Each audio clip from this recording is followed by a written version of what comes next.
Buenos días. En esta teórica nos vamos a centrar en la microbiología de las enfermedades exantemáticas de etiología viral. Tenemos que tener en cuenta que la gran mayoría de estas infecciones ocurren en la edad pediátrica y en un elevado número de casos estas infecciones están causadas por virus. Inicialmente vamos a definir lo que es un exantema. Un exantema es una erupción cutánea que aparece de forma aguda asociada frecuentemente a enfermedades infecciosas. Es una erupción generalizada de morfología, extensión y distribución variable. A nosotros hoy particularmente nos va a interesar aquellos exantemas producidos por los virus o algunos virus, pero también pueden existir exantemas que sean consecuencias de un tratamiento farmacológico, como por ejemplo una alergia a beta-lactámicos, o pueden ser producidos por toxinas o por alguna atopia. Tenemos distintos tipos de exantemas: las máculas, las pápulas, las vesículas. La mácula es una lesión plana, coloreada, generalmente eritematosa, que tiene un diámetro inferior a 1 centímetro. Las pápulas son lesiones sobrelevadas, circunscriptas, de bordes definidos y un contenido sólido. Generalmente su diámetro es también menor a 1 centímetro. Cuando es mayor a 1 centímetro vamos a estar hablando de placas. La pústula es muy similar a la pápula, pero tiene un contenido de pus bajo la epidermis. Las vesículas son cavidades superficiales que están circunscriptas y elevadas sobre la superficie de la piel. Y esta cavidad va a estar ocupada por un líquido. También su diámetro es de alrededor de 1 centímetro. Por otro lado, también tenemos los enantemas. El enantema es una erupción de una superficie mucosa. Generalmente se da en la boca y en la faringe. ¿Es contagioso el exantema? Las máculas no están habitadas por virus. Por ejemplo, ese es el caso de la infección por el virus sarampión, que tiene un exantema maculopapular. Y vamos a ver más adelante cuál es el origen, cuál es la causa de ese exantema, pero en el exantema no vamos a encontrar virus. En cambio, las vesículas, este exantema que contenía líquido, sí van a contener partículas virales. Este va a ser el caso, por ejemplo, de las infecciones por varicela zoster. ¿Qué virus productores de exantemas nos van a interesar particularmente hoy? Bueno, vamos a hablar del sarampión, la rubiola, el eritrovirus B19, el virus varicela zoster, los herpes virus humanos 6 y 7. Existen otras infecciones virales donde puede manifestarse el exantema. Por ejemplo, tenemos algunas infecciones por arbovirus, por enterovirus, ¿sí? U otros virus, por ejemplo, el Epstein-Barr. Pero particularmente hoy nos vamos a centrar en los virus que mencioné anteriormente. Hay algunos aspectos comunes a las infecciones exantemánticas virales. Por ejemplo, la gran mayoría de ellas tienen ingreso respiratorio conjuntival, van a tener una diseminación linfohemática. En general, los enantemas y los exantemas no están habitados, a diferencia de lo que ocurre con influenza, que vamos a ver que es un exantema vesicular que va a estar habitado. La principal vía de transmisión también son las secreciones respiratorias en todos estos agentes que inducen este tipo de infecciones. Y algo muy característico es que el humano es el único reservorio, es un reservorio exclusivo.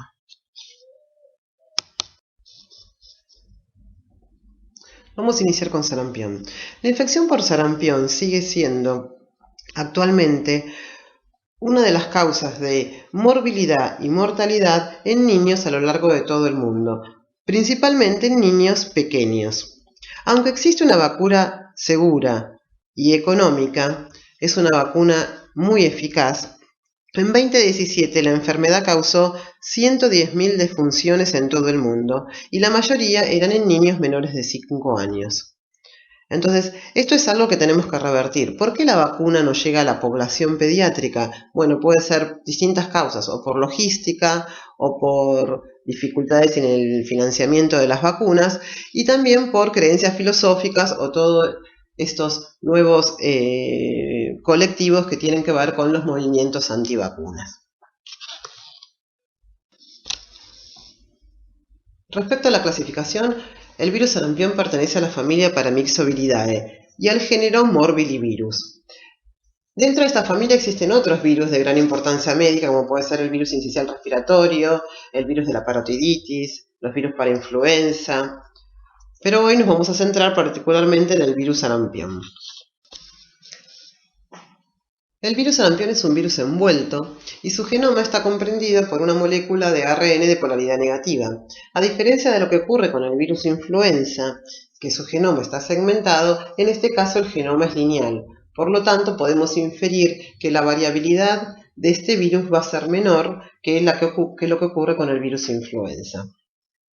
Este virus expresa en su envoltura una proteína H, la hemaglutinina, y una proteína F de fusión que le va a permitir fusionarse con la membrana plasmática del huésped. El virus sarampión entonces expresa en su envoltura la hemaglutinina, que es la proteína viral que se va a unir al receptor, y la proteína F, que es una proteína de fusión. Inicialmente la hemaglutinina se va a unir a uno de sus receptores, que ya vamos a hablar más adelante cuáles son, y esta unión va a inducir un cambio conformacional.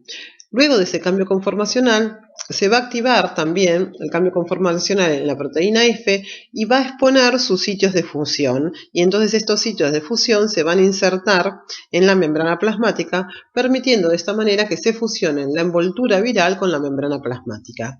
El resultado de esto, a medida que avanza la infección, son la formación de estas células gigantes multinucleadas llamadas sincicios. En la infección por sarampión podemos observar sincicios tanto en cultivos celulares in vitro, como también se puede observar en algunos órganos y tejidos in vivo. Por ejemplo, podemos observarlo en pulmón o en ganglios linfáticos.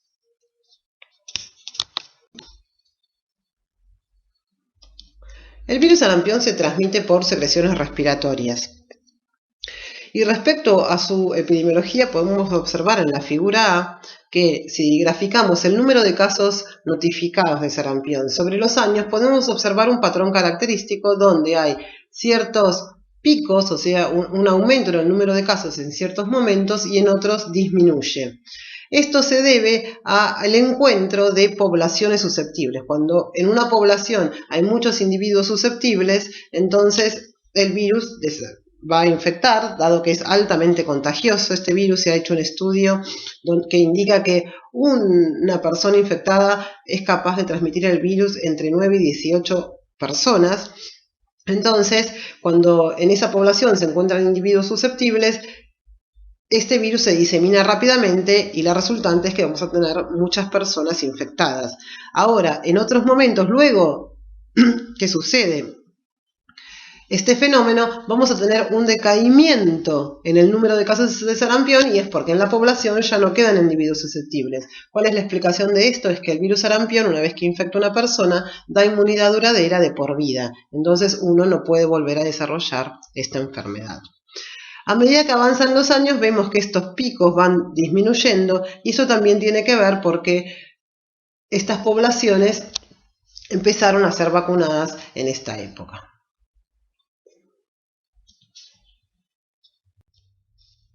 ¿Cómo es la vía de entrada, diseminación y eliminación? Bueno, el virus sarampión va a ingresar por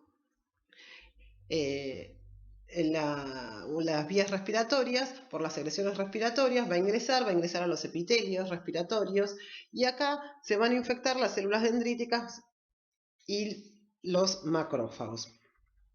Luego, particularmente las células dendríticas van a diseminar la infección a los ganglios drenantes de este epitelio, de esta mucosa respiratoria, y a partir de estos ganglios drenantes el virus va a acceder a circulación.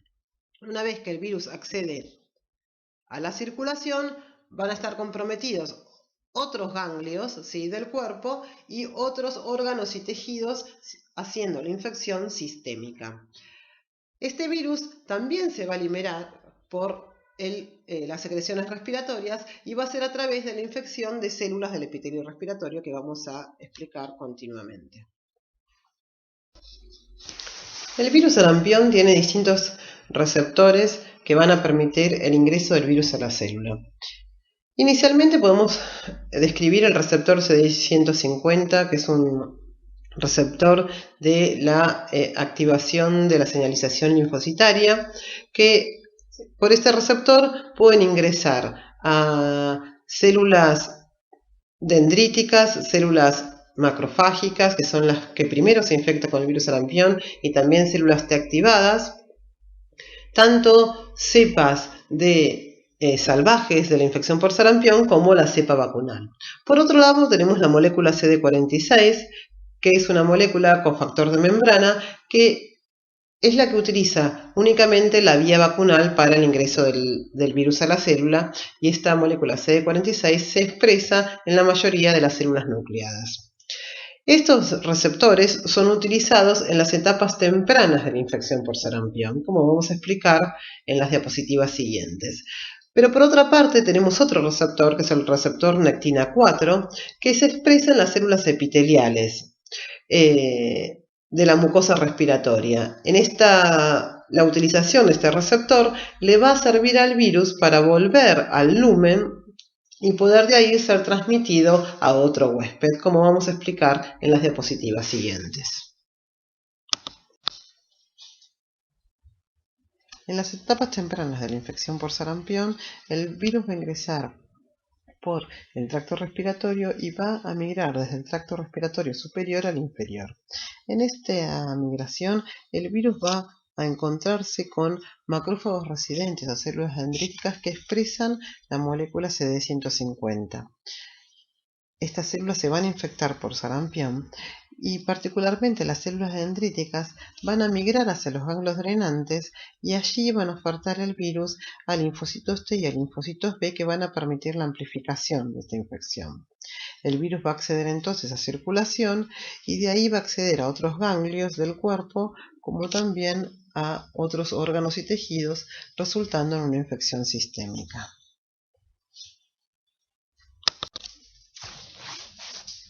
Tardíamente en la infección, el virus tiene que acceder a las células epiteliales que expresan el receptor nectina 4. Esta infección va a ocurrir a través del contacto de estas células con las células inmunes. Los linfocitos T y B que estaban infectados, igualmente que las células dendríticas, van a migrar hacia los tejidos del pulmón desde los vasos sanguíneos. Van a trasvasarse a través del tejido conectivo y van a llegar a la membrana vasolateral de estas células epiteliales. Es por allí que le van a ofertar el virus a estas células. El virus va a ingresar a la célula epitelial por el receptor nectina 4, va a ser replicación productiva, una infección productiva, y este virus se va a liberar hacia el lumen. De esta manera, el virus puede ser transmitido a un nuevo huésped. Antes de la aparición del exantema, la infección por el virus sarampión va a cursar con un cuadro de fiebre y el característico triple catarro de sarampión. ¿A qué me refiero con triple catarro? Me refiero a un cuadro de conjuntivitis, congestión nasal y tos. El virus sarampión es un virus muy patogénico. ¿Por qué? Porque de la totalidad de personas que infecta, prácticamente el 100% de ellas van a manifestar la enfermedad por sarampión. En el gráfico B podemos observar que inicialmente tenemos entonces la aparición del triple catarro, que viene acompañado de fiebre. Seguidamente estos síntomas vamos a observar la aparición de las manchas de Koplik, que es este enantema que se da en el interior de la boca de los niños, que es un enantema que puede ser distinguido claramente por los pediatras. Posteriormente tenemos la aparición del exantema o rash. Este exantema en sarampión es un exantema maculopapular y está dado por una reacción de hipersensibilidad de tipo 4. El exantema es una respuesta de las células TCD4 sobre las células inmunes infectadas y sobre las células endoteliales de los vasos capilares. ¿Cómo es la respuesta inmune contra este virus? Bueno, la respuesta inmune es una respuesta efectora muy eficiente. De hecho, es tanto eficiente la respuesta celular como la respuesta humoral. Y va a conferir esta respuesta una inmunidad protectora de por vida. Por lo tanto, estos individuos no se pueden volver a infectar por sarampión, sumado que sarampión tiene un único serotipo. Pero paradójicamente, lo que podemos observar también es que hay un switch en la respuesta en los individuos infectados. Inicialmente tenemos una respuesta inflamatoria con la producción y expresión de citoquinas con este perfil, como por ejemplo interferón gamma, interleuquina 2, interleuquina 8. Pero luego hay un switch de esta respuesta hacia un perfil más Th2 y tenemos la producción de citoquinas como interleuquina 4, interleuquina 10, interleuquina 13 y una inhibición, por ejemplo, de interleuquina 2 en células dendríticas. Este contexto me está hablando de una inmunosupresión generalizada transitoria. Yo les comenté anteriormente que todavía hay casos de mortalidad en sarampión, y esto se explica porque al tener este estado de inmunosupresión transitoria, favorece las infecciones secundarias.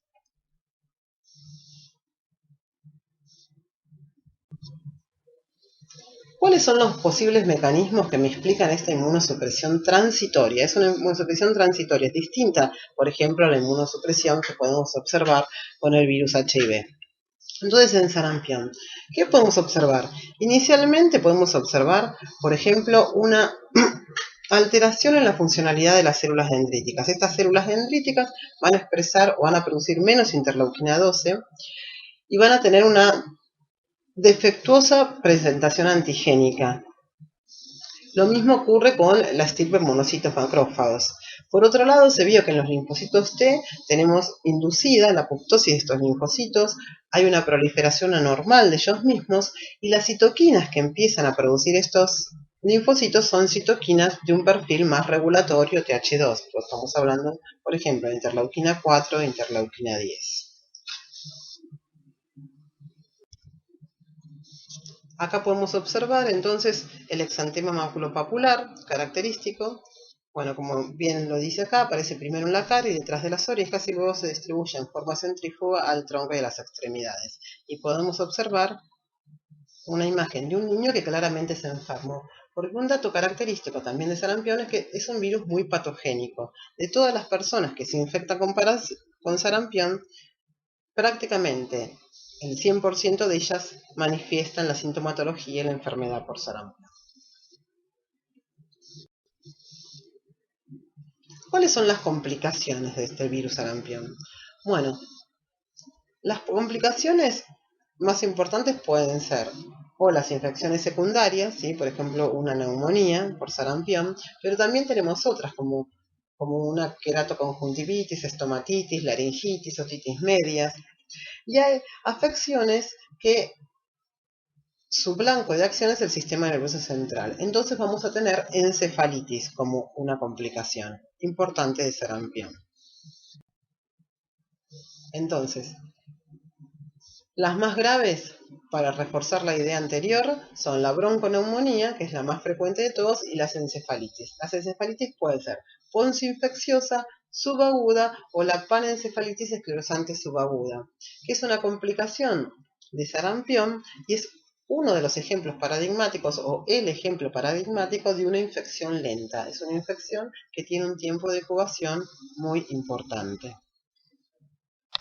Como veníamos comentando, las complicaciones en el sistema nervioso central son raras pero muy graves y ocurren a cerca de 1 de 1000 pacientes, principalmente en niños más grandes o también se puede observar en adultos.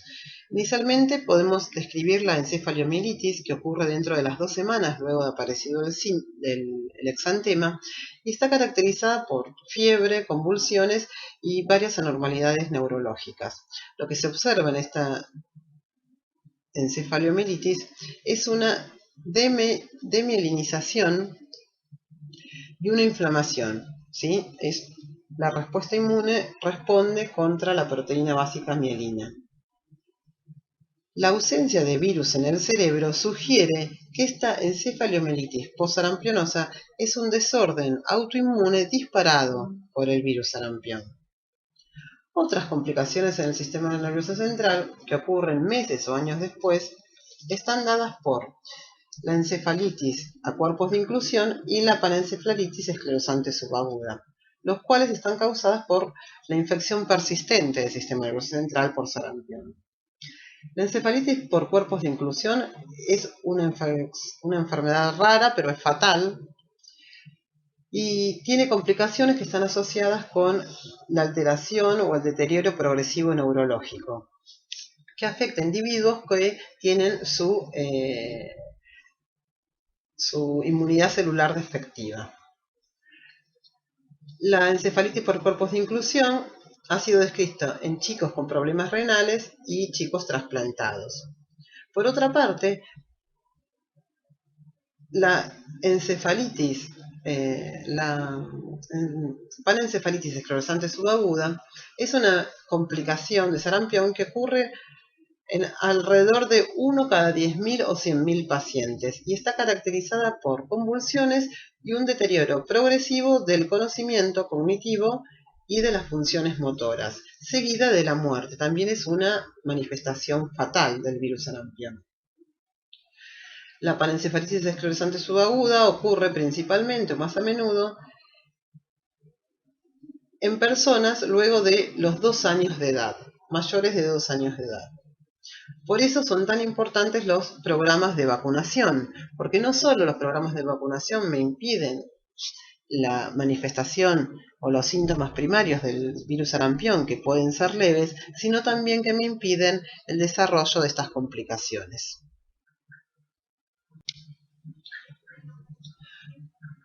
¿Cómo se diagnostica sarampión? Bueno, el diagnóstico de sarampión es clínico, absolutamente clínico.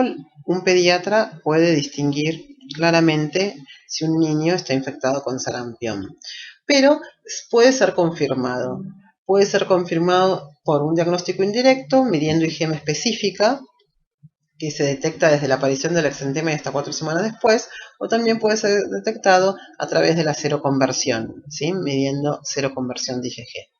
También podemos hacerlo mediante diagnóstico directo, por las técnicas tanto de RT-PCR, aislamiento viral o inmunofluorescencia indirecta, pero principalmente por RT-PCR porque me da mucho más rápido el diagnóstico.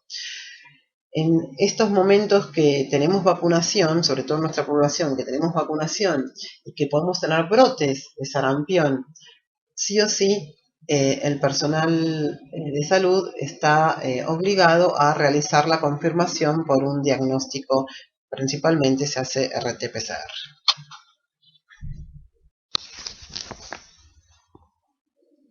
La mejor manera de prevenir el sarampión es la inmunización activa con la vacuna para sarampión. Esta vacuna, que data de 1965, es una vacuna virus vivo y atenuado. Preferencialmente se utiliza la vacuna de la cepa Schwarz. En nuestro país se administra junto con la vacuna de rubiola y con la de parotiditis. Entonces, tenemos la triple viral. La recomendación de la edad para la primera vacunación varía entre los 6 y los 15 meses. La proporción de chicos que desarrollan anticuerpos protectivos cuando se los vacuna a los 9 meses es alrededor del 85%. En cambio, cuando uno administra la vacuna a los 12 meses, el 95% de estos niños desarrollan anticuerpos específicos protectivos contra la infección por sarampión. En los países donde el riesgo de adquirir sarampión es bajo, como el nuestro, la edad de elección de la primera dosis es a los 12 meses. Para generar una inmunidad duradera hace falta al menos 2 dosis, y en nuestro país la segunda dosis se da en la edad escolar.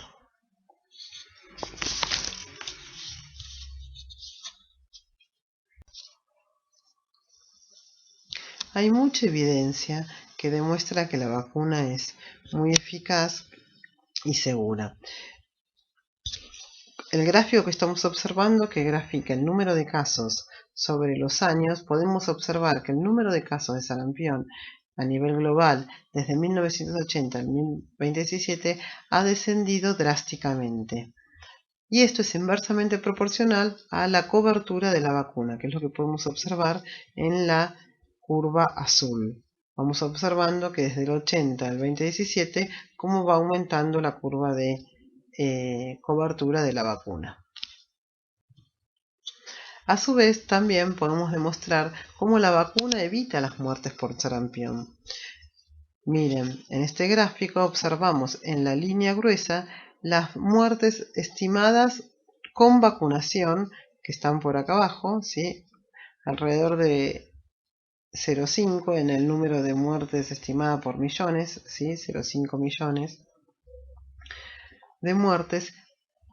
Sin embargo, las muertes estimadas en ausencia de vacunación ascienden alrededor de 1,7 millones, como se puede observar en este gráfico. Entonces, pintada el área en celeste son todo el número de muertes que se previnieron gracias a la vacunación. En el año 2018 se notificaron más de 12.000 casos de sarampión en la región europea. Y también en la región de las Américas, 12 países notificaron casos confirmados de sarampión. Y en 2 de ellos se reportaron defunciones por sarampión. Los países en la región de América fueron Brasil, Canadá, Chile, Colombia, Estados Unidos y Venezuela. En la Argentina, la eliminación de la circulación del sarampión gracias a la vacunación se logró en el año 2002. Sin embargo, desde este fenómeno hasta diciembre de 2018 se detectaron 43 casos confirmados a partir del 2010.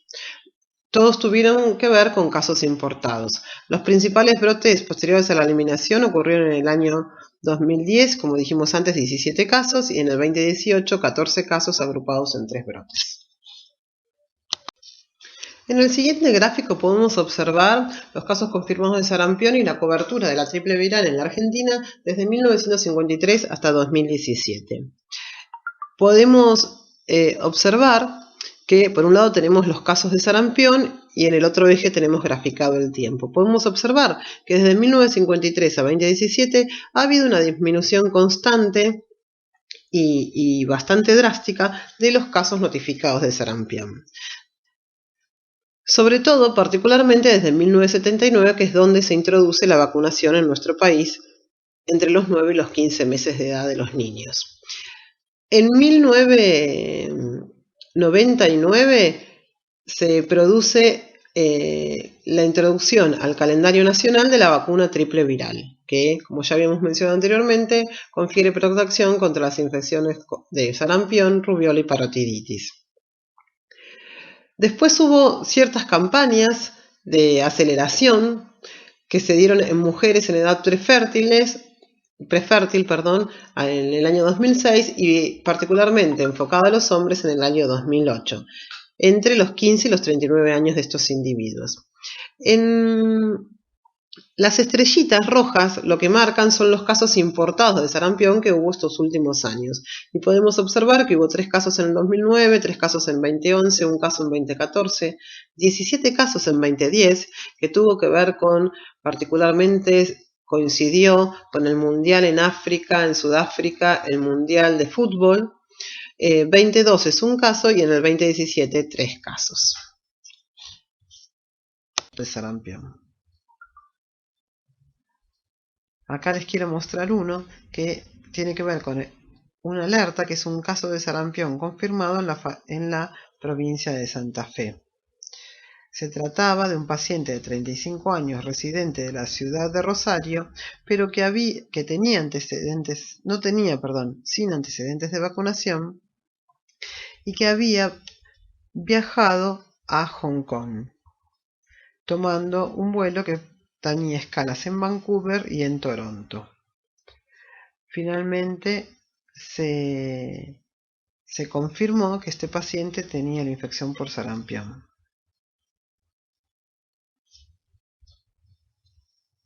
¿Cuáles son las recomendaciones? Se mantienen y refuerzan las siguientes recomendaciones para todos los equipos de salud. Inicialmente, verificar el esquema de vacunación completo para la edad.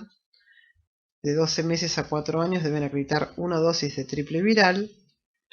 Y los mayores de 5 años deben acreditar 2 dosis de vacuna con doble o triple viral después del primer año de vida. Las personas nacidas antes de 1965 no necesitan vacunarse porque son consideradas inmunes. Y por otro lado, hay que intensificar la vigilancia epidemiológica de los casos sospechosos de enfermedad febril exantemática. Como veníamos diciendo, actualmente hay brotes de sarampión, incluso en países del primer mundo donde su sistema de salud es bastante eficiente.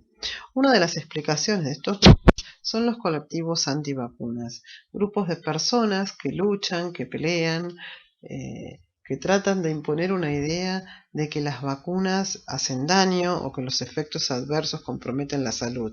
Sin embargo, no hay ninguna evidencia científica hasta la fecha que apoye, que respalde estas aseveraciones. Otro punto a tener en cuenta es lo que sucede con la exclusión. ¿Qué significa? ¿A qué me estoy refiriendo? Me estoy refiriendo a que hay casos asociados a infección de sarampión que aparecen ligados a problemas sociales, a personas más vulnerables, a personas más humildes, a personas que no acceden a los sistemas de salud. Por eso es muy importante que todos los estados provean las vacunas y certifiquen y aseguren que la población respete los planes de vacunación.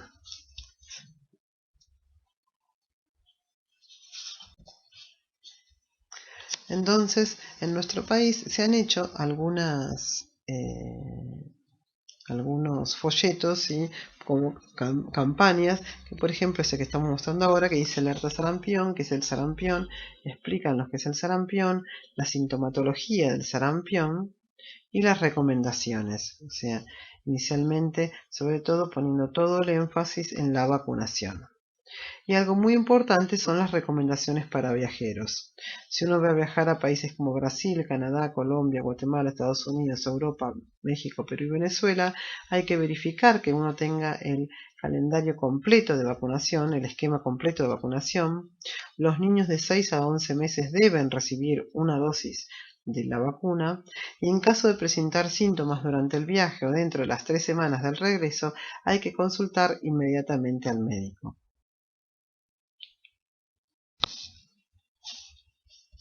Para ejemplificar la importancia de cuando uno viaja a un país con casos autóctonos de sarampión, tuvimos un brote en nuestro país que tuvo que ver con el Mundial de Fútbol en el 2010 en África. El 6 de agosto de 2010 se recibe la notificación en el Ministerio de Salud de 3 casos sospechosos de sarampión. El primero de un adulto de 31 años de edad que había viajado a Sudáfrica para presenciar el mundial. El segundo caso era su hijito de 15 meses y había un tercer caso sospechoso sin nexo con los anteriores, pero que también tenía un antecedente de viaje. Era un chico de 16 años, todos ellos residentes del partido de San Isidro. Ante esta situación, el Ministerio de Salud emite el alerta epidemiológico con el objeto de sensibilizar la sospecha clínica e implementar en forma oportuna medidas de prevención y control dirigidas a evitar los casos sospechosos de sarampión. Entonces es muy importante uno tener en cuenta que cuando viaje a países donde hay casos de sarampión, controlar el esquema de vacunación.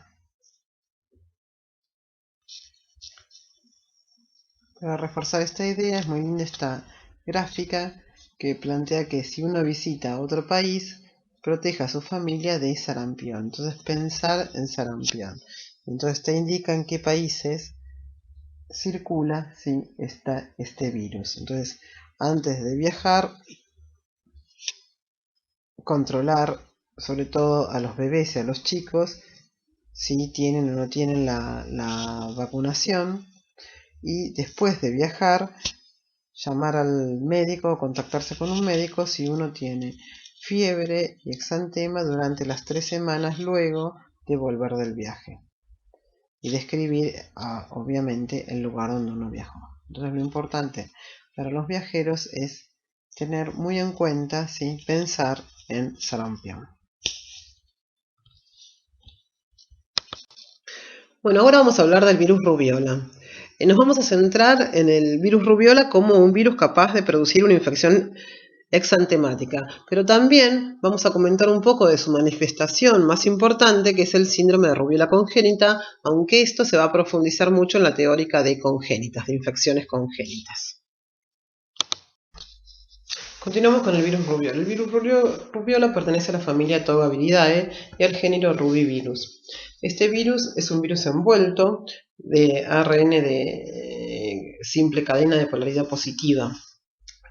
Tiene también una cápside icosaédrica y este virus, algo muy importante, es que su único reservorio son los humanos. El virus rubiola va a acceder al organismo a través de la vía respiratoria. Este virus va a replicar en la nasofaringe y en los ganglios drenantes de estas mucosas respiratorias. Y a partir de acá va a migrar hacia circulación. Luego de una viremia primaria, este virus se va a diseminar a distintos órganos y tejidos. Y a partir de aquí vamos a tener una viremia secundaria de mayor cuantía. El virus entonces va a migrar a la piel y vamos a obtener el exantema característico maculopapular de la rubiola.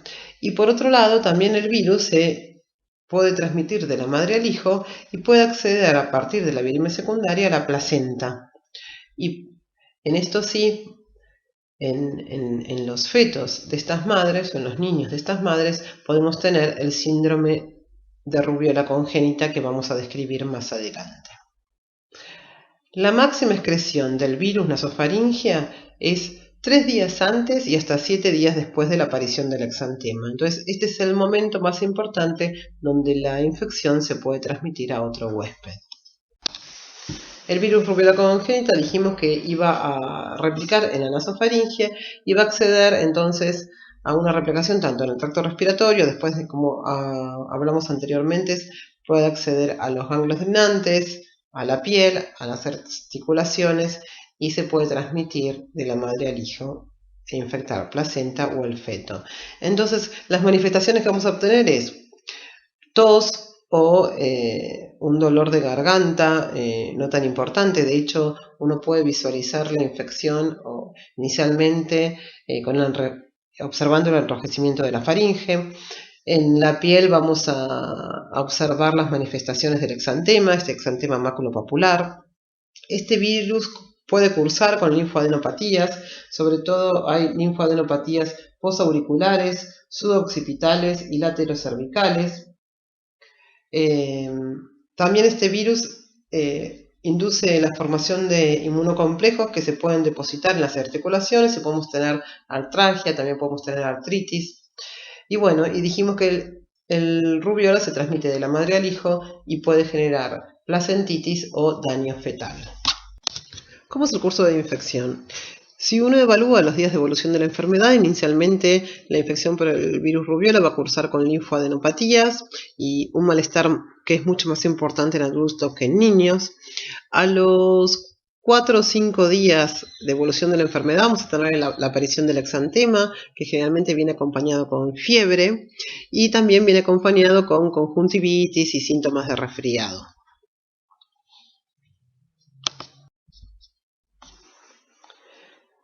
Entonces, si graficamos el curso de la infección, podemos observar que desde la aparición del exantema, ¿sí? Nosotros dijimos que vamos a tener virus detectable en sangre 3 días antes del exantema, ¿sí? E inclusive en la nasofaringe también, previo al exantema, nosotros podemos detectar virus en nasofaringe, por eso se puede transmitir esta infección 3 días previos al exantema. Y luego del exantema vamos a tener la aparición de la respuesta adaptativa, que tanto va a ser celular, que no está graficada en este gráfico, y la respuesta humoral con la presencia inicialmente de IgM específica y posterior IgG específica, que va a ser duradera de por vida. ¿Cuáles son los datos clínicos? Bueno, el periodo de incubación de la rubiola postnatal es de 14 a 21 días. Dijimos que el cuadro prodrómico va a estar dado por malestar, fiebre y exantema. Sobre todo hay más malestar en las personas adultas que en los niños. El exantema maculopapular comienza alrededor de los 3 días, va a comenzar en la cara, se va a diseminar al cuello y luego al tronco. Las artralgias y las artritis que son transitorias se dan mucho más frecuente en adultos. Y previamente a esto vamos a tener las linfoadenopatías que manifestamos anteriormente. Una de las complicaciones más severas es la encefalitis postinfecciosa, una en 6.000 individuos. En general hay un dolor de cabeza, rigidez de cuello y vómitos, y el 20% de estas personas con este tipo de encefalitis va a la muerte.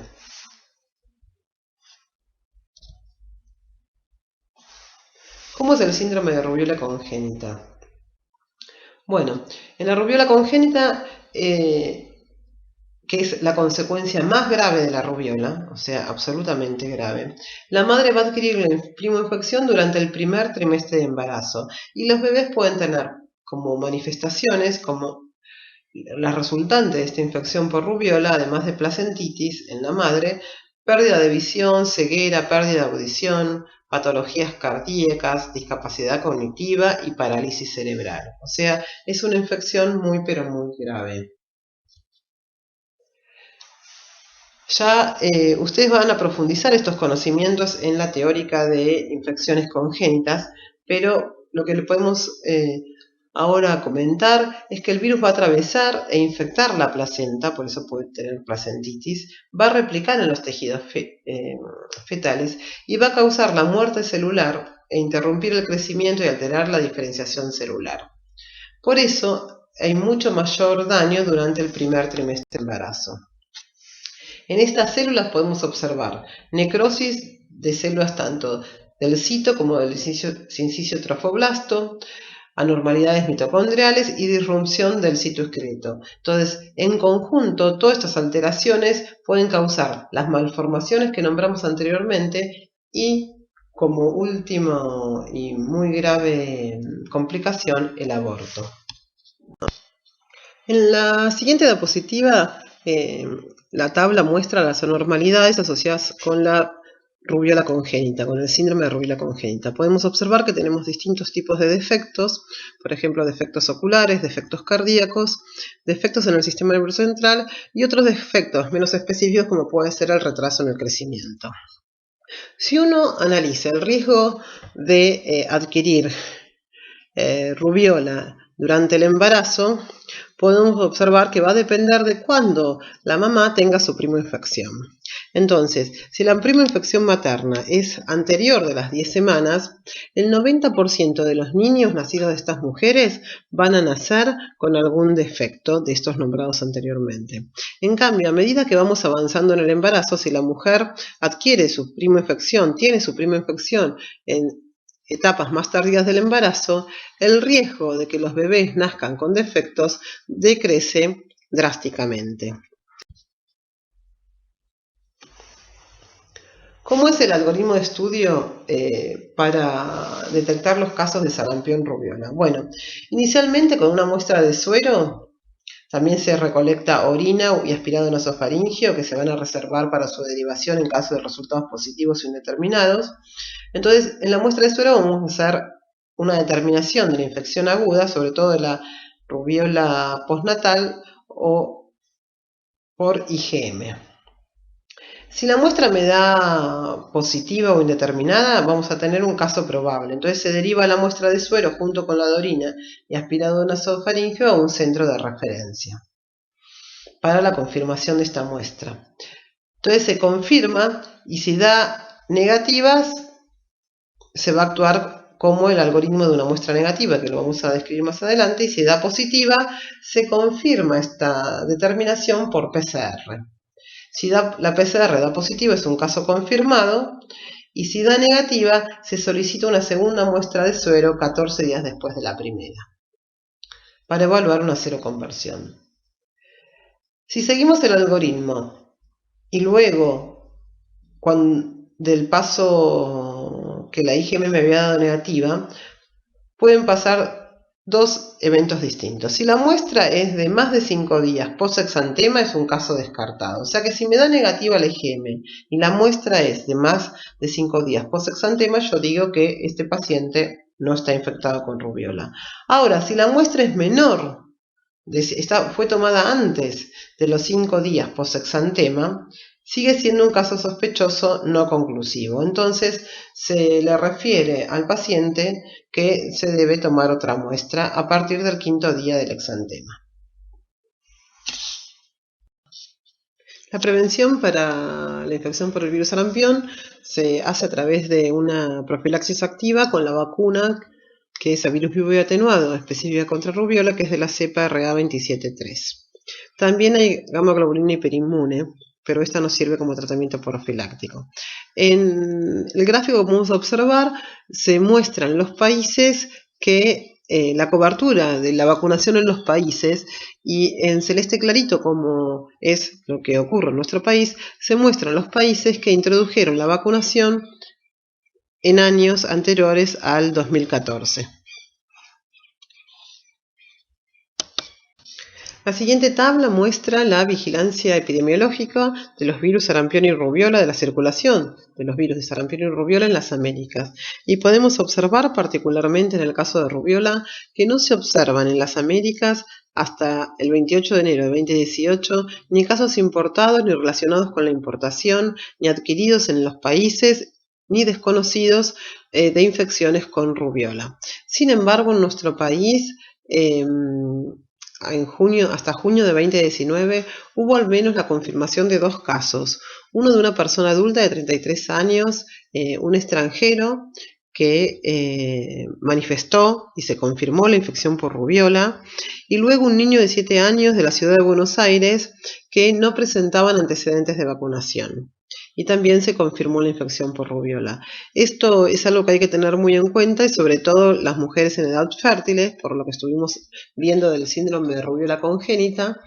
Entonces, si comienza el virus a circular, todas las mujeres tienen que sí o sí estar vacunadas o tener muy presentes antes de quedar embarazadas si uno tiene anticuerpos protectivos contra la infección contra rubiola. En el caso de las campañas, además de recibir la triple viral tanto a los 12 meses de edad como en la edad preescolar, se hacen campañas sobre todo para que las mujeres obtengan la vacuna, sobre todo sarampión rubiola, antes o en la edad fértil, ¿sí? En la edad fértil. Sin embargo, se ha visto, por ejemplo, que a pesar de que esta vacuna es efectiva, en el año 2013 en Japón hubo una epidemia de 11.000 casos de rubiola, y el 70% de los individuos que habían adquirido la infección eran varones de entre 20 o 30 años. Entonces, frente a estos datos, se decidió no solo hacer campañas para que se vacunen las mujeres en edad fértil, sino también para que se vacunen los hombres. Por eso en nuestro país también hubieron campañas de este estilo. Acá tenemos unos afiches que muestran que también inducían o invitaban a los varones a que se vacunen. Y hasta acá, bueno, llegamos con la infección de rubiola. Ahora vamos a centrarnos en el eritrovirus B19 o parvovirus B19. Este virus es el agente etiológico de la quinta enfermedad exantemática, o también llamada el megaloeritema infeccioso. Este virus debe su nombre a que tiene un pronunciado tropismo por células precursores de los eritrocitos. Y un dato característico es que este virus infecta exclusivamente a los humanos. El eritrovirus B19 es un virus que se disemina por todo el mundo, tiene distribución mundial. El reservorio del virus lo representan los niños y adolescentes de entre 4 y 15 años. La seroprevalencia de este virus se incrementa con la edad. El 15% de los niños preescolares, el 50% de los adultos jóvenes y el 85% de los ancianos presentan anticuerpos específicos contra este virus. Este virus induce la infección por el virus virus B19 induce inmunidad de por vida en los individuos inmunocompetentes. El patrón de transmisión es estacional. Se da más frecuentemente en invierno y en los inicios de la primavera. La transmisión de este virus es por distintas vías. Puede ser por vía respiratoria, puede ser de la madre al hijo por vía transplacentaria y también se da por transfusiones. ¿Por qué por transfusiones? Porque este virus hace una importante viremia en la infección aguda. Estamos hablando de 10 a la 10, 10 a la 11 partículas virales por mililitro de sangre. Ahora bien, a pesar de la alta prevalencia, la viremia o la presencia de ADN viral es rara en individuos sanos luego de que ocurrió la infección aguda. La frecuencia de BD19 en los bancos de sangre se estimó en tasas que varían entre 1 en 167 a 1 en 35.000 individuos. En cambio, en las personas que cursan una inmunosupresión, este virus puede causar una infección persistente. Esta infección persistente puede estar puede estar representada por virus infeccioso o también puede estar representada por la presencia de DNA residual de una infección pasada. El eritrovirus B19 es un virus desnudo de simetría icosaédrica y que su genoma está compuesto por una molécula de DNA de simple cadena. Es uno de los virus más pequeños que conocemos en la naturaleza. Este virus pertenece a la familia Parvoviridae y dentro de los Parvoviridae pertenece al género de eritrovirus humanos. Este virus utiliza como receptor a una molécula que es un globócido, ¿sí? Este globócido se llama antígeno grupo P. Y para que se dé una infección productiva, las células, además de expresar este globócido grupo P, deben expresar otra molécula que es la alfa-5-beta-1 integrina. La célula debe estar en la fase S del ciclo celular, en mitosis, para que este virus haga una infección productiva. Y la replicación entonces es mucho más eficiente en tejidos con rápida división celular. Por eso, este virus tiene tropismo por los precursores de los eritrocitos.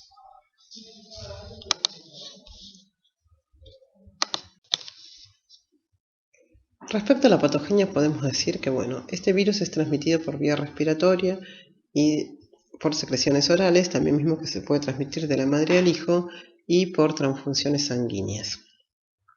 El virus va a infectar precursores de eritrocitos en la médula ósea, ¿sí? Que están dividiéndose mitóticamente. Este virus presenta dos fases. La primera fase es una fase similar a los síntomas de la gripe, que el virus se va a transmitir durante la sangre y hace viremia. Como explicamos anteriormente, la viremia es muy pero muy importante. Y en la segunda fase ya vamos a observar sintomatológicamente el exantema maculopapular eritomatoso.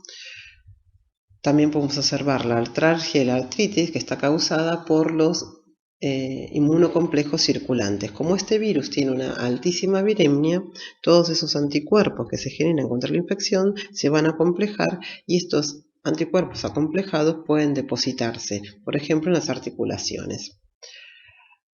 Por otra parte, también lo que se puede observar es que en pacientes que ya tienen anemias hemolíticas crónicas, este virus, al infectar los precursores eritropoyéticos, puede causar una crisis de anemia aplástica y prácticamente estos individuos tienen una inhibición muy importante del hemoglobino y de los glóbulos rojos. Prácticamente no producen glóbulos rojos.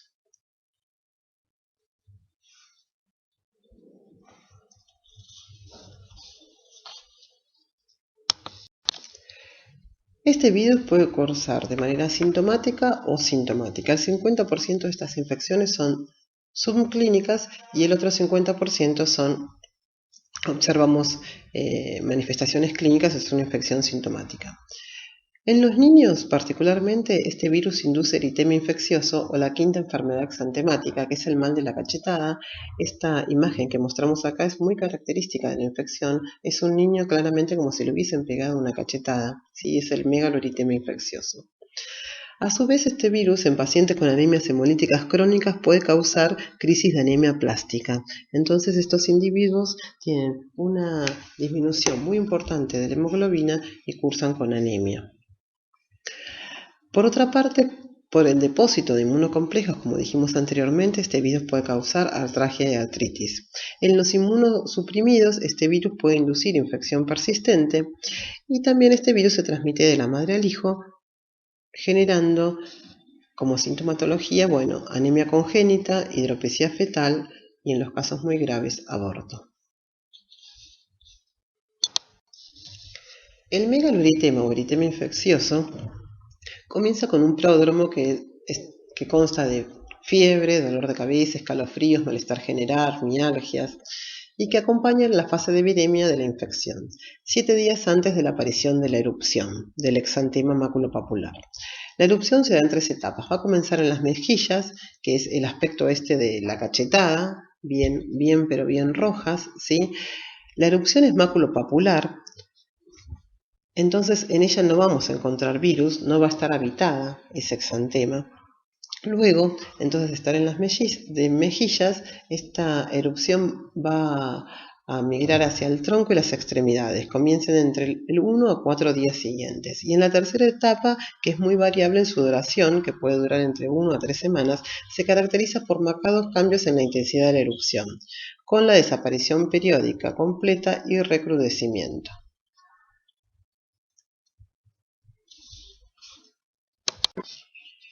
¿Cómo es la historia natural de la infección? Si uno evalúa los marcadores clínicos, ya habíamos comentado que este virus presenta 2 fases. Inicialmente vamos a tener una fase de síntomas más inespecíficos, parecidos a los de la gripe, fiebre, dolor de cabeza, mialgias, y luego una segunda fase más característica de la infección por eritrovirus B19, donde vamos a obtener el exantema característicos y las artralgias, particularmente en adultos.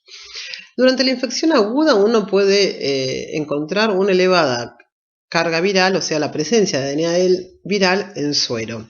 Esto está acompañado de una disminución de los valores de la hemoglobina y de los glóbulos rojos, que a medida que pasa el tiempo se va normalizando. Sin embargo, en algunos pacientes inmunocompetentes se ha observado la presencia de DNA viral en suero por meses y también por algunos años. Esta presencia de DNA viral en suero puede explicar en estos pacientes algunas manifestaciones como, por ejemplo, fatiga, fiebre, artralgias y mialgias. En cambio, la persistencia de la infección en los pacientes inmunocomprometidos es la causa de las anemias crónicas y severas, o sea, los eventos son mucho más graves en aquellas personas inmunocomprometidas que en aquellos pacientes inmunocompetentes. El diagnóstico de esta infección es clínico, pero a su vez se puede confirmar por un diagnóstico indirecto o un diagnóstico directo. El diagnóstico indirecto se puede confirmar mediante la medición de IgM específica o la seroconversión de IgG, de anticuerpos totales, y el diagnóstico directo se puede confirmar mediante la técnica de PCR. Como dijimos anteriormente, el eritrovirus B19 se puede transmitir de la madre al hijo por vía transplacentaria. El virus infecta el endotelio capilar de la placenta y genera la destrucción de los precursores eritrocitarios. La infección de la madre a hijo tiene una tasa de transmisión del 30% y un riesgo asociado de que el bebé presente una patología de entre el 5 y el 10%. La transmisión vertical se da en el primer y segundo trimestre de embarazo, que es cuando el antígeno P, el receptor del eritrovirus B19, está expresado en la placenta. Luego, en los últimos meses del embarazo, la expresión de antígeno P en la placenta disminuye, por lo tanto también disminuye la probabilidad de transmisión de la infección.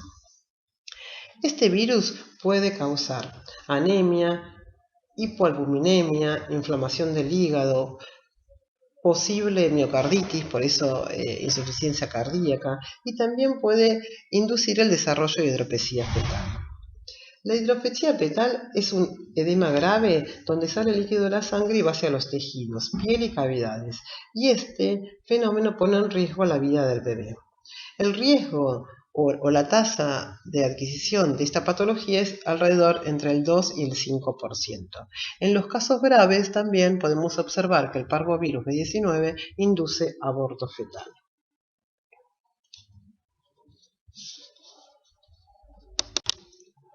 Como comentamos anteriormente, los mecanismos patogénicos de la infección por parvovirus B19 en el feto pueden causar una anemia aguda, que tiene que ver con la infección de las células hematopoyéticas fetales. En el embarazo temprano, en las primeras etapas del embarazo, la hematopoiesis ocurre en el hígado y más tardíamente se da un switch, un cambio, y va a ocurrir en la médula ósea. La anemia se puede resolver espontáneamente o puede proceder a causar una falla cardíaca y el desarrollo de hidropesía fetal.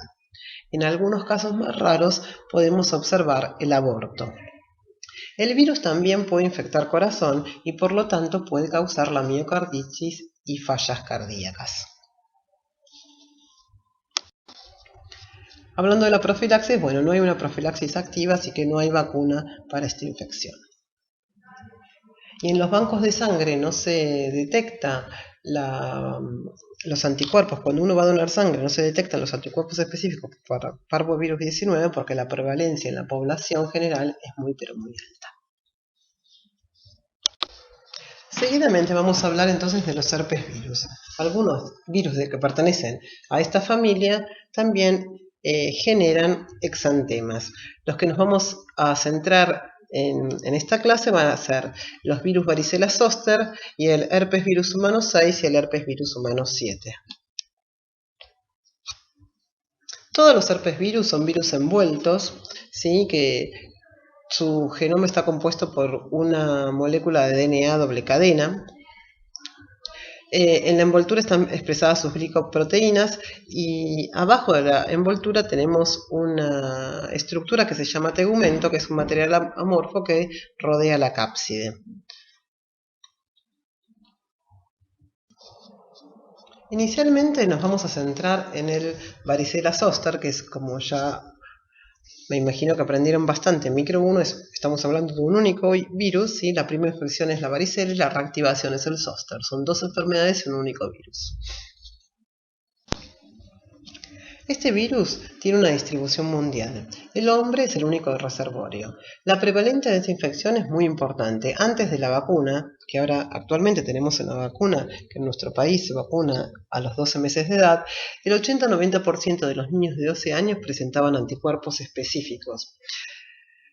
Esta infección o este virus tiene un patrón estacional. Se da más frecuentemente en invierno y en primavera, similar a lo que ocurría con el eritrovirus B19.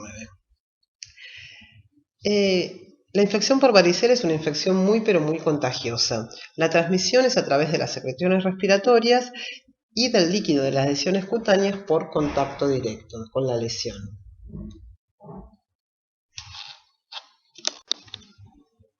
¿Cómo es la patogenia del virus varicela zoster? Bueno, inicialmente podemos decir que este virus tiene tropismo por células epiteliales, queratinocitos, linfocitos T, monocitos, células endoteliales y células dendríticas. Este virus tiene un periodo de incubación de alrededor de 14 días. Inicialmente el virus va a ingresar por vía respiratoria y va a infectar las mucosas respiratorias, particularmente en las células epiteliales de estos epitelios. El virus va a multiplicar acá. Seguidamente, el virus va a alcanzar los ganglios drenantes de esta mucosa y acaba a infectar a las células T, que se va a diseminar entonces, o van a permitir entonces que el virus se disemine en circulación y vamos a obtener una viremia primaria a los 4 o 6 días posinfección. A partir de esta viremia primaria, el virus se va a diseminar por el tejido retículo endotelial y va a alcanzar el hígado, el vaso y el tracto respiratorio. Seguidamente tenemos una viremia secundaria, más o menos 14 días posinfección, y el virus va a alcanzar las superficies nasofaringeas y la piel. En la piel es donde vamos a observar el exantema característico de esta infección, que es un exantema vesicular. En estas vesículas que van a estar contenidas de líquido, en este líquido vamos a tener una alta carga viral, y entonces es muy importante porque es una vía de transmisión. Este virus además va a hacer latencia en las neuronas de los ganglios sensoriales, tanto de la raíz dorsal como también de los nervios craneales, como vamos a comentar en la siguiente diapositiva. Entonces, continuando con la patogenia, como mencionamos recién, el virus va a ingresar por el tracto respiratorio. Va a hacer una replicación en las células epiteliales de la mucosa respiratoria y esta replicación local va a ser seguida por la diseminación del virus a las amígdalas y a otros tejidos linfoides regionales donde este virus va a obtener acceso a las células T. Luego, estas células T infectadas van a transportar el virus hacia la circulación y van a migrar hacia la piel. Y es acá donde se va a iniciar entonces la formación de la lesión cutánea, se va a formar la vesícula. Las células T también pueden migrar hacia los ganglios dorsales y acá el virus puede hacer latencia. Otra manera que el virus llegue a los ganglios dorsales es a través de las inervaciones nerviosas desde la piel infectada, desde estos queratinocitos infectados, y por un transporte retrógrado van a alcanzar el núcleo de estas neuronas del ganglio dorsal y también podría ser de los nervios craneales. El virus entonces acá va a hacer latencia. Cuando se produce una reactivación, que generalmente se da en una edad avanzada o en un paciente inmunosuprimido, o en pacientes que están viviendo una situación de estrés importante, el virus se va a reactivar y por transporte anterógrado va a alcanzar nuevamente el dermatoma, o sea, el virus va a reactivar y generalmente va a causar lesiones en el dermatoma que está inervado por el ganglio sensorial que había sido afectado.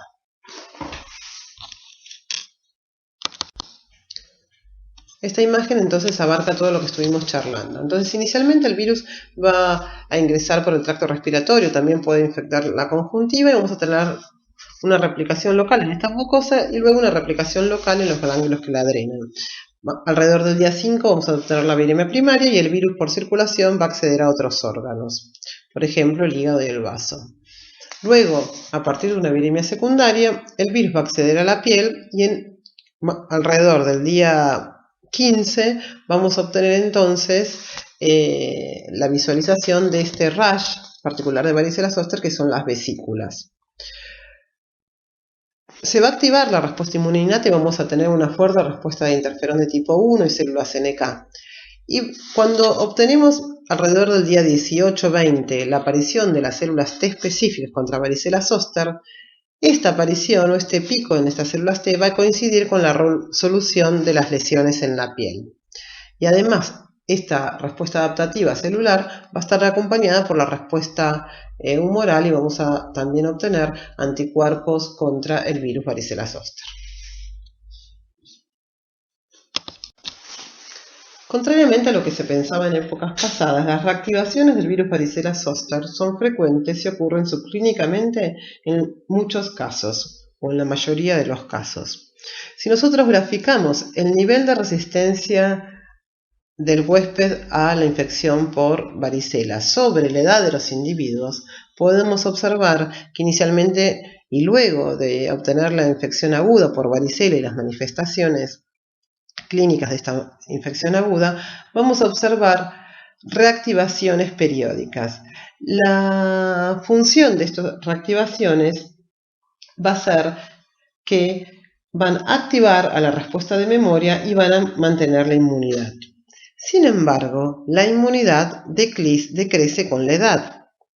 Y es lo que se puede observar entonces que en algunas personas, sobre todo en personas mayores de 60 años, entonces esta reactivación deja de ser subclínica y tenemos la manifestación del zóster.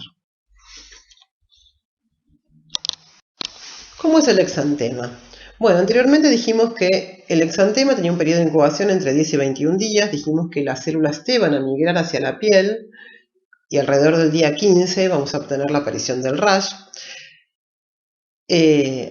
Anterior a esto, a la aparición de este rash, las personas infectadas con varicela van a manifestar fiebre, malestar general, dolor de cabeza, dolor abdominal. ¿Cómo son las lesiones? Las lesiones son muy características, se describen como una gota de rocío sobre un pétalo de rosa. Van a aparecer inicialmente en la piel cabelluda, posteriormente en la cara y luego en el tronco. Son máculas eritematosas muy pruriginosas, pican mucho y se van a convertir luego en pápulas, luego en vesículas y luego en costras.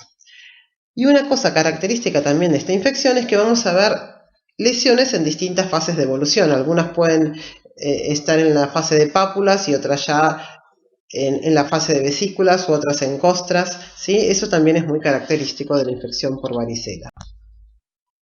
¿Cuáles son las complicaciones de este virus? Bueno, las más comunes entre los niños de 1 a 9 años de edad son infecciones bacterianas secundarias, neumonía por varicela en adultos o neumonitis. También se ha descrito la meningoencefalitis como una complicación y la morbilidad del sistema nervioso central es más alta entre los pacientes menores de 5 años y los mayores de 20 años de edad. Cuando la infección por varicela, la infección primaria por varicela, es adquirida por una persona mayor de edad, por un adulto, es mucho más grave que cuando se adquiere en la infancia.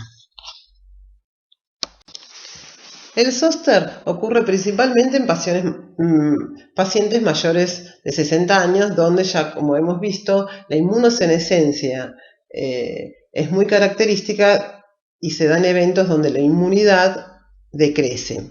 También se ha visto en pacientes con inmunosupresión, por ejemplo, pacientes con HIV, pacientes con leucemia, con Hodgkin. La complicación más frecuente es la neuritis aguda y neuralgia postherpética, porque es una infección muy pero muy dolorosa. En pacientes mayores se ha visto que inclusive pueden tener estos eventos, ¿sí?, de mucho dolor que están inducidos por esta neuralgia postherpética hasta incluso un año después o varios meses después de la manifestación del zóster. En pacientes inmunocomprometidos el mayor riesgo es la diseminación, especialmente en vísceras. Es muy pero muy importante. ¿Cómo es el diagnóstico de la infección por el virus varicela zóster? Como en infecciones pasadas, el diagnóstico es clínico, pero también se puede confirmar mediante un diagnóstico directo. Podemos tener la detección del ácido nucleico viral tanto en muestras de suero, líquido cefalorraquídeo, aspirado nasofaringio o en algunas biopsias.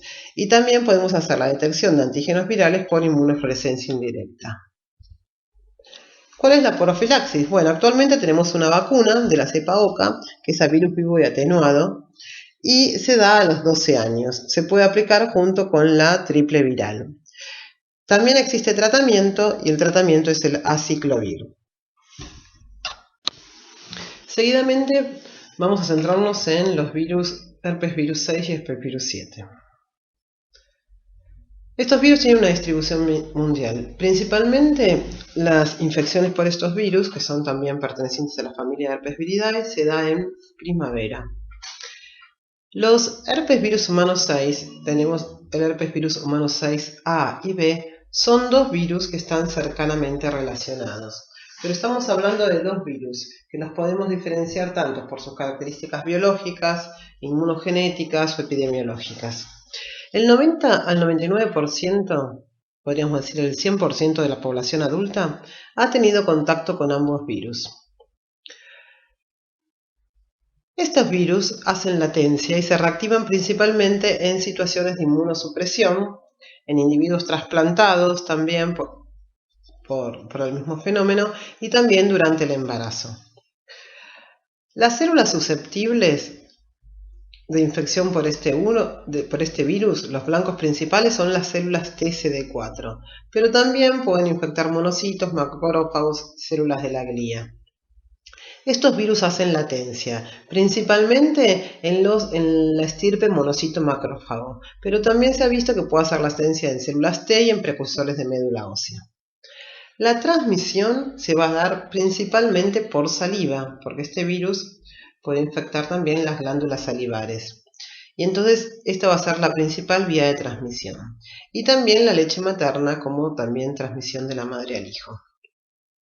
Este virus también puede integrarse en los cromosomas e incluso puede integrarse en las células germinales. El 1% de la población se ha visto, se han hecho estudios y se ha determinado que este virus esté integrado. Esta también es una vía de transmisión de la madre al hijo. También tenemos transmisión iatrogénica, que puede ser a través de productos sanguíneos o trasplante de médula ósea u órganos trasplantados. ¿Cómo es la patogenia de este virus? Bueno, estos virus pueden infectar, entonces dijimos, células T, y se van a diseminar esta infección a otros órganos y tejidos, entre ellos las glándulas salivares, siendo por lo tanto la saliva la ruta más probable de transmisión.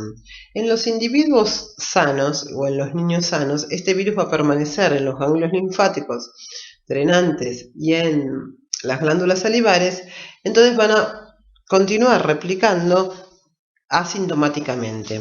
La reactivación se va a dar en individuos inmunocomprometidos, que pueden ser tanto pacientes con SIDA o pacientes trasplantados. La reactivación puede ocurrir en cerebro, pulmón, corazón, riñón y tracto digestivo, en cualquiera de estos lugares.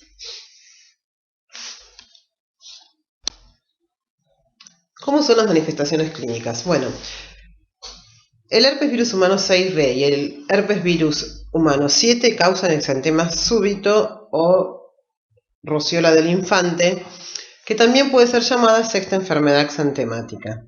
La infección es muy característica, se adquiere, como dijimos anteriormente, antes de los 2 años, entre los 6 y los 24 meses.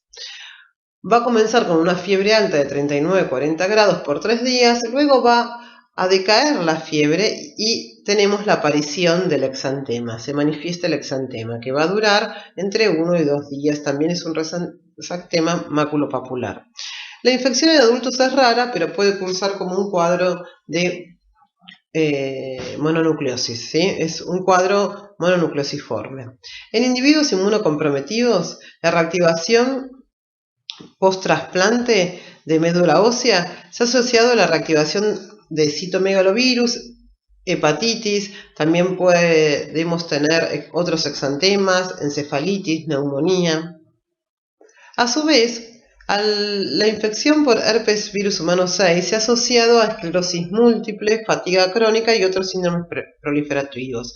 Particularmente con la esclerosis múltiple, no podemos decir que el herpes virus humano 6 sea la causa de la esclerosis múltiple, porque se han hecho estudios en una población de personas con esclerosis múltiple y se ha detectado que la presencia de anticuerpos específicos contra el herpes virus humano 6 tenía mayores títulos que la población normal. Entonces uno puede demostrar con esos estudios una asociación entre la presencia de anticuerpos específicos o la infección con herpes virus humano 6 y la esclerosis múltiple, pero todavía faltan evidencias para demostrar que este virus sea la causa de esta enfermedad.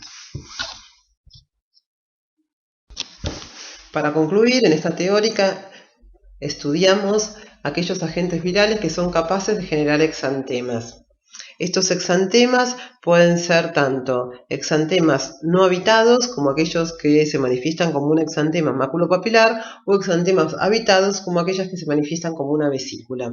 Esto nos tiene que ser de importancia no solo porque al ser habitado puede ser una vía de transmisión, sino que también podríamos utilizar este líquido para realizar un diagnóstico virológico.